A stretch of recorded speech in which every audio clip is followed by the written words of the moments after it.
Here we go. It's coffee time. Like it black. Like it, boy. Hey guys, so today I'm actually working from home. I'm in the digital marketing field and I had my first meeting at 8:30. Right now it's about 7:45. So I'm actually going to be working on some code. We're going to dive in and I'm going to show you what I'm working on. Let's go. So what we're going to be doing in here is we have a random dice generator where we're going to generate a different die number here. So I'm going to break down what you're seeing in the code. So first we have a Z stack, and also we're using SwiftUI for this. So with the Z stack, it's pretty interesting. You can think of it as a bunch of layers, one on top of the other. And you may be used to stacks where you have vertical stacks. Things are arranged two-dimensionally on top of each other, or horizontal stacks, again, two-dimensionally, horizontally. Z-stacks, we're looking at things almost in a three-dimensional kind of way, where let's think of pancakes, for example. We have one pancake here, and then we flip it in front of you, and this is a Z-stack. So what you're seeing on the screen right now is you're seeing the background, that green background there, and then you're seeing everything else that's on top of it. And this is the Z-stack that you're seeing. So in the background, we have an image object, our background image object, and it's one of the assets that I brought in. That's the name of it, background. Resized it, had it ignore the safe areas. So if I were to remove this, then actually let's remove it and I'll show you exactly what that would look like. So the safe area is now gone. Now I'm going to add the safe area back on. Oops, let me get rid of that extra one. Or I'm going to add the ignoring safe area back on, ignoring all of the safe areas, and now they have gone away. So on top of that, we have the V-stack, and the V-stack, again, aligns things vertically. But the V-stack in total is on top of the background image object. And within the V-stack, we have an image on top. Then the next thing that comes is an H-stack filled with two die, and then on the very bottom, we have a roll button, as you can see represented here. The roll button on the bottom, the two die in the H-stack in the middle, and the dicey logo on the very top. Now what we want to do here is we want to add some functionality to the rolling of the die. So what we're going to do is we have two variables here representing within the two die view. So I'm actually going to do this really quickly because I have a meeting coming up really soon for my actual paid job, and that's going to be the first thing I'm doing this morning. So we're going to add it in, and we're just going to move really quickly.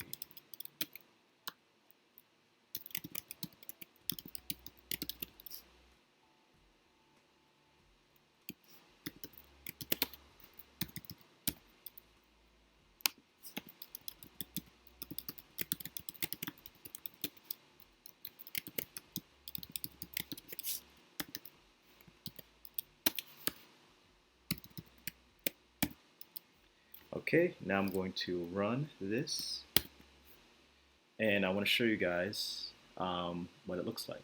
So here we are. Let's see. There we go. Oh, oh, oh, oh, oh, oh, oh, random. Okay, cool. So that was it. If you guys have any questions, let me know. If you want to know more about the London App Brewery course that I'm taking right now, again, all this stuff that I learned is what you'll be learning in the course. So in this channel, you're essentially going to be following me along this. So thanks again, guys. Have a good one. All right, quick break. Got to get back to work, you know? All right, so we are back in, and made myself some more coffee in the afternoon because addiction. Time to hop back into the computer and see what's going on. All right, guys, so right now we're going to actually create a Hacker News app using the API to gather all of the current news that's on Hacker News, all the upvotes that are associated with it.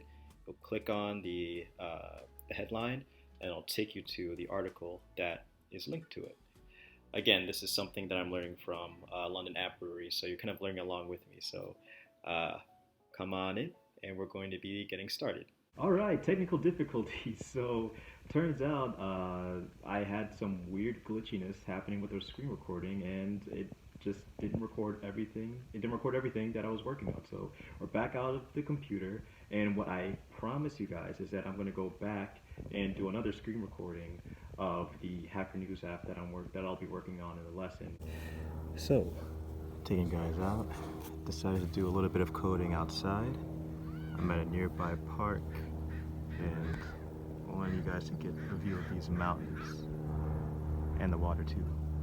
And some of those seagulls up there. Man, this is beautiful. All right, hey guys. So I'm gonna be completely honest. This is more so turning out to be like a days in the life. I had technical difficulties before, so now we're back in. We're going to be working on some refactoring of some code. Kind of finish up the bulk of the Hacker News app. I went over it with the in the lesson. So we're going to work on some refactoring. So here we go. Time to get to some coding. We're going to move the web view from the same detail view that we have within the detail view that we have here. This is the file that we're in right now, the detail view. And we're going to remove the web view and put it in its own Swift file, as the detail view will be in its own file. So after that, I'm going to show you what the Hacker News app looks like, and then we'll go through some of the code there. Okay, so let's get started.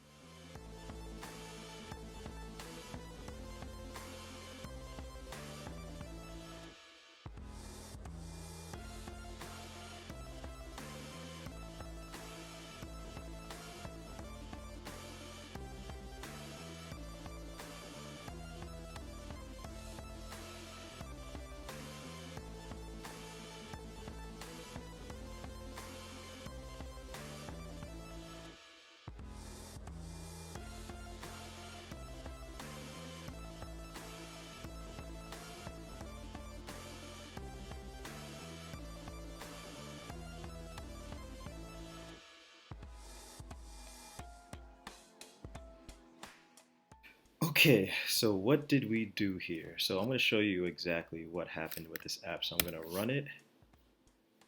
And here are the current articles. So let's just click on Radical Hydrogen Boron Reactor Leapfrogs Current Nuclear Fusion Tech. So we're going to click on that. And now it's taking us to the detail view. And there it is. It populated. Here's the article. Got the article all here. And if we want to go back, we would hit the back button or the Hacker News button. And let's see what else we have here. Guide to Equity Compensation. Let's click on that. Okay, something from GitHub. Okay, so that's pretty much it. So let's go through the code. So this is the content that came from Hacker News, and it came from using this model here. And this model here that we created is called Network Manager, and this is how we were able to get and establish an API to get to net with Hacker News to get their information. So this is what we did. So created a class called Network Manager, made it an observable object. So now that makes this model observable by the content view, and the way that the content view is able to observe it is that we put this observed object here, and the observed object is the network manager. So let's go back, and we created a function called fetch data, and this is your standard way of, one of your standard ways of getting data, data response and error, doing a data task essentially. So we created a URL using the URL string. Then we had to create a URL session. Then we had to create a task. And then from that task, we have a closure here that gets access to the data, the response, and the error from Hacker News. So then we create an if statement. If the error equals nothing, then we're going to let the decoder of the equal the JSON decoder.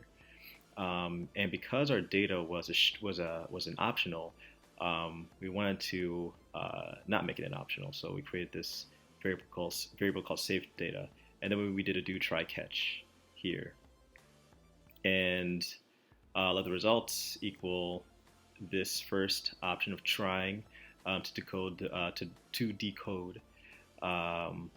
the results from safe data, and we had it done on the main thread. And if it failed, we would catch it, and then we would print the error. And in order for a task to be started, you have to use this. You have to call this property here called resume, and then it will just resume or start the process of this data task. So now, if this is started, we've made this an observable object. So now, content view is observing it. So now you may be asking, okay, what's this post data here? And the post data here is, this is how we structured how we wanted to receive the information that Hacker News would present. We don't want every single thing that Hacker News has available, so we just created different constants here to really only gather the data that we want. So we want the object ID, we want the points, the upvotes, we want the title, and we want the URL. And we made this post, this struct, a decodable and identifiable. In order to use an identifiable protocol, you have to have a variable with the name ID. So we have an object ID, so we had to get around that by essentially returning the object ID within the curly braces of the string.